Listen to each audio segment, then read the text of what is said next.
बोलना बहुत आसान है। आप देखेंगे, चिंतन करेंगे, सोचेंगे तो आप पाएंगे आपके शरीर में सबसे ज़्यादा मजबूत अंग आपकी जिह्वा है, जो निरंतर बोलने का कार्य करती है। भोजन का तो करती ही है, इसके अलावा बोलने का करती है। आप जो कुछ भी सोचते हैं, जो कुछ भी आपने अपने अंतस में ग्रहण किया है, यह उसका रिवर्स संसार को दे देती है। कैसे? आप बोल करके अपना कुछ भी उत्तर देते हैं। आपने अगर कुछ पढ़ा भी है तो आप अपने उसके प्रत्युत्तर प्रदान करते हैं, चाहे वो पॉजिटिव है या नेगेटिव है। यदि आप विद्वान माने जाते हैं तो आपको सभा में बुलाया जाता है, वहां आप भाषण देते हैं, व्याख्यान देते हैं, आप गौरवान्वित होते हैं, आपको पुरस्कार मिलता है। लेकिन अध्यात्म में ऐसा नहीं है।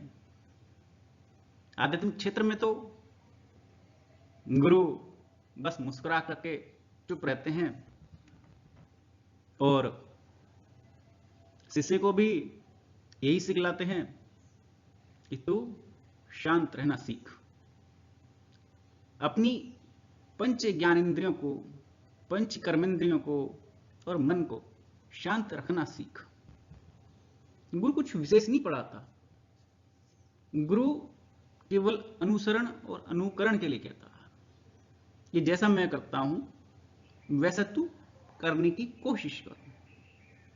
यदि तेरी कोशिश कामयाब होती है तो पल दो पल के लिए शांत हो सकता है।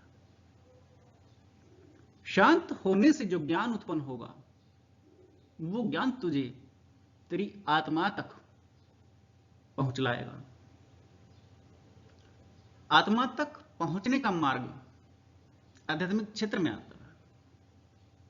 बुद्धि और विद्या तो आप सारे संसार जगत से ग्रहण करते ही हैं, तर्क वितर्क भी करते हैं।